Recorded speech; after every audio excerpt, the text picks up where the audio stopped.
This is a prayer by Prahlad Maharaj to Narsimhadev. बालस्य नेह शरणं पितरो न सिंह नातस्य चागदमुद्भवति मज्जतो नो तप्तस्य तत्प्रतिविधिया इह अंजश्रेष्ठः तावद्विभोतनुभृतां त्वदुपेक्षितानाम्. Translation and purport by His Divine Grace A.C. Bhaktivedanta Swami Srila Prabhupada. My dear Lord Narsimhadev, O Supreme, because of a bodily concept of life, embodied souls, neglected and not cared for by you, cannot do anything for their betterment. Whatever remedies they accept, although perhaps temporarily beneficial, are certainly impermanent.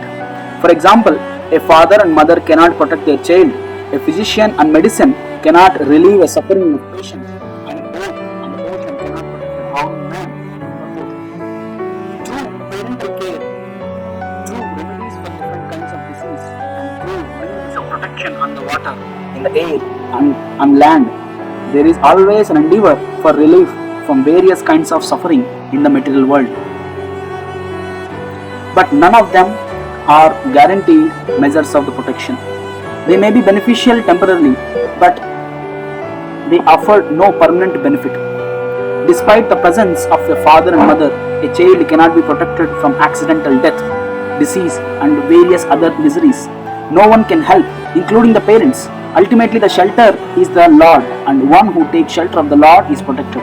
This is guaranteed. As the Lord says in Bhagavad Gita, Kaunteya pratijanahi name bhakta pranashyati. O son of Kunti, declare it boldly that my devotee is never perishes. Therefore, until one is protected by the mercy of the Lord, no remedial measures can act effectively. One should consequently depend fully on the causeless mercy of the Lord. Although, as a matter of routine duty, one must of course accept other remedial miseries. No one can protect one who is neglected by the Supreme Personality of Godhead. In this material world, everyone is trying to counteract the onslaught of the material nature, but everyone is ultimately fully controlled by material nature. Therefore, even though so-called philosophers and scientists try to surmount the onslaught of material nature, they have not been able to do so. Krishna says in Bhagavad Gita that the real sufferings of material world are Janma, Mrityu, Jara, Vyadhi. 4. Birth, death, old age, disease. In the history of the world, no one has been successful in conquering these miseries imposed by material nature. Prakriti kriyamanani gunai karmani sarvashaha. Nature, Prakriti is so strong that no one can overcome her stringent laws. So-called scientists, philosophers, religionists, and politicians should therefore conclude that they cannot offer facilities to the people in general.